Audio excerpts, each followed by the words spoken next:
Salut la compagnie, dans cette vidéo je vais partager avec vous ma méthode pour passer d'une situation d'un confinement subi, où on est un petit peu victime de la situation, à une position de force où on est dans l'action, prêt à changer le monde. Oui, j'ai bien dit changer le monde.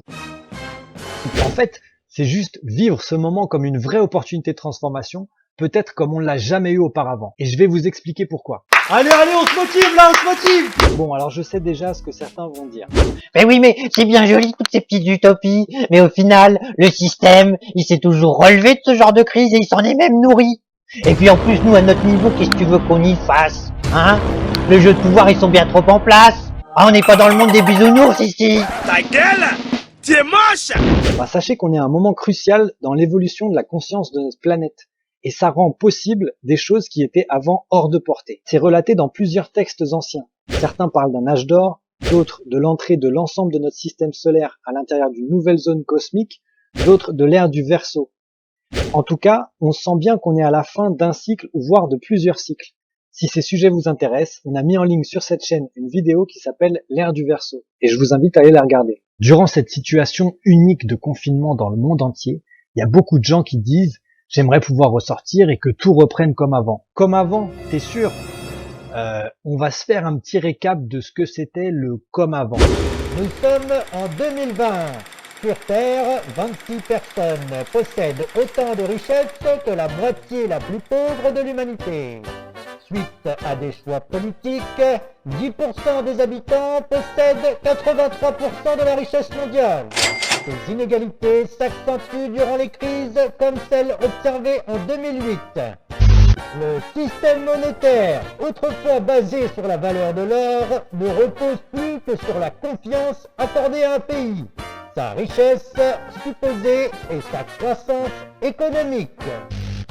La corruption généralisée des systèmes politiques est à son paroxysme et sous l'influence toujours plus grande des lobbies, les gouvernements modifient la législation pour favoriser certaines élites au détriment du plus grand nombre.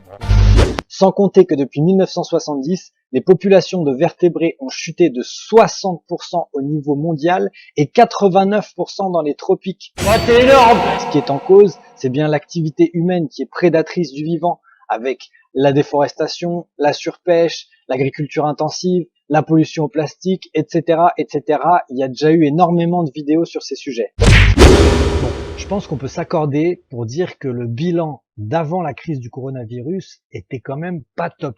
Eh, vas-y, me prends pas la tête là, j'étais bien avant moi, je te jure. Monsieur, ce comportement, il n'est pas viable pour l'humanité, hein, même à court terme. Hein, donc non. Si vous souhaitez creuser ce sujet et avoir un peu plus de détails sur l'état de notre civilisation actuelle, je vous conseille le livre Comment tout peut s'effondrer de Pablo Servigne, où il donne énormément de faits et de chiffres, tout en restant ultra positif et vraiment optimiste. Et c'est ça qui est important. Ok, alors si t'es arrivé jusque-là dans la vidéo, ça veut dire que comme tu le savais certainement déjà, il y avait un espèce de gros merdier dans lequel tout le monde baignait avant la crise du coronavirus. Nous, en Occident, on avait une version plutôt soft, mais dans les pays du Sud, c'était encore plus palpable. Et là, avec cette crise, on est en train de rajouter une bonne grosse couche. À tel point que sur la chaîne Partager c'est sympa, une des dernières vidéos concerne le concept de la théorie du choc. Et c'est vrai, l'humanité est un peu comme KO debout, choquée de cette situation inédite et exceptionnelle. C'est un peu comme un arrêt sur image. Sauf bien sûr tous ceux qui travaillent, dont le personnel soignant, et d'ailleurs on en profite pour leur faire une grosse dédicace. Et la méthode que je vais partager avec vous, elle s'adresse à tout le monde, même ceux qui sont encore en activité ou ceux qui n'ont pas le choix d'arrêter leur activité parce qu'ils doivent subvenir à leurs besoins. Alors voilà, comment on fait pour passer de l'état de choc à l'action créatrice? Parce que si on y réfléchit 2 secondes, il n'y a pas de meilleur moment pour imaginer quel serait le monde idéal. Ok, alors on va faire un petit jeu. Si vous êtes quelqu'un qui s'intéresse plutôt à l'aspect spirituel des choses, la visualisation, la méditation, le développement personnel, je vais vous demander de lever la main gauche. Et si vous êtes quelqu'un de plus terre à terre, plus pratique dans l'action, je vais vous demander de lever la main droite. Et si vous êtes un super humain qui réconcilie aussi bien l'aspect spirituel et l'aspect matériel des choses, je vais vous demander de faire ce geste. Non, je déconne, en fait, nous n'avons pas la capacité technologique de transformer la vidéo en fonction de... Alors déjà, pour nos amis qui s'intéressent aux choses de l'esprit, Il faut s'imaginer qu'on est comme devant un grand boîtier électrique avec énormément de branchements, et chacun de ces branchements représente un monde futur possible, un potentiel à développer, une option à imaginer par la suite. Et nous, on a la capacité de choisir sur quel branchement on veut se mettre en connexion, en fait sur quelle vibration on veut s'aligner. Donc tous ceux qui avaient lu sur la loi d'attraction, qui avaient pratiqué déjà comment manifester dans notre vie de tous les jours ce qu'on souhaite obtenir, ou juste qui avaient lu le fameux secret qui était devenu grand public ces dernières années, eh ben c'est le moment d'utiliser ce pouvoir créateur pour imaginer globalement le monde de demain, pas juste obtenir ce qu'on souhaite nous personnellement sur le plan matériel. Et ce qu'on imagine consciemment peut potentiellement se retrouver dans notre réalité. Ça veut dire qu'en tant que créateur, on a une responsabilité énorme. On peut soit choisir de se brancher sur une fréquence de peur, de contrôle, et qui va en fait faire perdurer le monde tel qu'il était auparavant, ou soit tu peux prendre la décision en conscience de te brancher sur une nouvelle fréquence qui va créer un monde basé sur la bienveillance, la transparence et la solidarité. En fait, c'est de l'amour universel dont on parle. Alors comment ça se passe concrètement pour ceux qui ont décidé de se connecter consciemment aux fréquences les plus élevées? Je vais vous expliquer, c'est hyper simple. Même les enfants peuvent participer. Point numéro 1, la respiration. Ça nous amène à l'essence de la vie. C'est ce qu'on a tous fait le jour où on est né. Et en plus, ça nous permet de nous focaliser sur un point précis. Numéro 2, l'imagination. C'est juste utiliser notre pouvoir créateur à bon escient. Et l'énergie se porte là où va notre attention. Du coup, l'idée, c'est de trouver votre symbole pour l'amour universel. Moi, j'aime bien travailler avec le soleil parce que je trouve que c'est un symbole d'éveil spirituel et qu'en plus, la plupart du temps, on le voit toute la journée. Alors, on fait le test. Prenez 5 minutes sans bruit, sans téléphone, une grande respiration. Imaginez-vous que vous êtes face à ce soleil, ou ce symbole. À quoi est-ce qu'il ressemble? De quelle couleur est-il? Est-ce que c'est plutôt l'aube? Plutôt le coucher du soleil? Avec qui est-ce que vous êtes? Est-ce que vous sentez sa chaleur? Et petit à petit, vous commencez à créer une relation avec ce symbole. Le point numéro 3, c'est la persévérance. Le fait de s'imaginer ce fameux soleil ou ce symbole pour l'amour, c'est facile à faire pendant 1 seconde, 2, 3, 4 ou 5. Mais le but, ça va être vraiment de répéter l'expérience tout au long de la journée. Over and over again. Ils ne sont pas aware. Moi, je suis aware. Le 4e et dernier point, c'est les émotions. Ressentez vraiment ce que ça pourrait faire de vivre et d'habiter dans un monde idéal tel que vous le percevez vous. Et ressentez cette plénitude, cette joie, cette simplicité, cette connexion, ce retour à vous-même. Ouais, c'est de la balle! Cette petite pratique méditative est ultra simple et pourtant peut avoir des résultats au-delà de tout ce que vous pouvez imaginer. Alors n'hésitez pas à commenter en bas de cette vidéo ce que vous avez ressenti ou si vous avez eu des questions.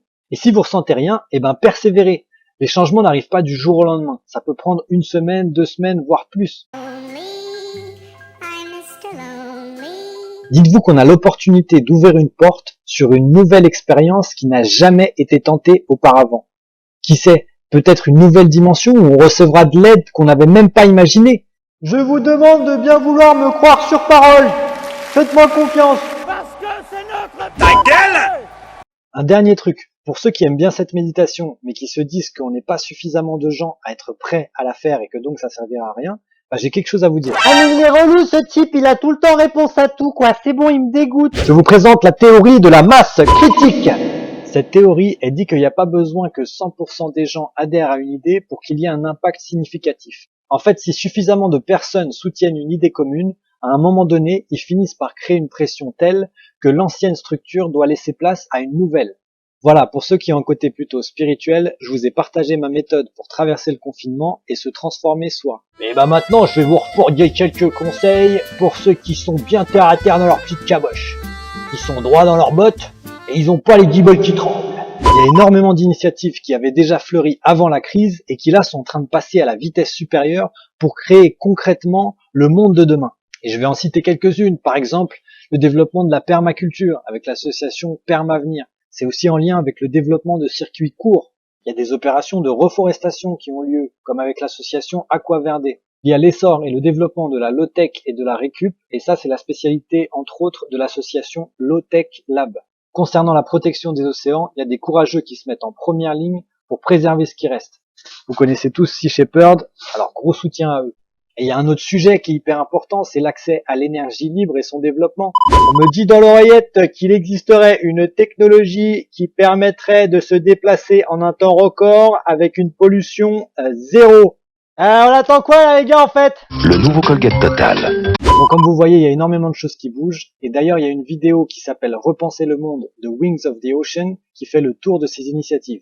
Donc sur le plan pratique, c'est l'ensemble de ces nouvelles initiatives avec chacun à son poste et le fait qu'on va communiquer entre nous qui fait qu'on va réussir à atteindre cette masse critique et à basculer dans une nouvelle société. Et si nous réconcilions ces initiatives spirituelles et pratiques, nous deviendrons peut-être des kalos kagatos, des êtres parfaits de corps et d'esprit.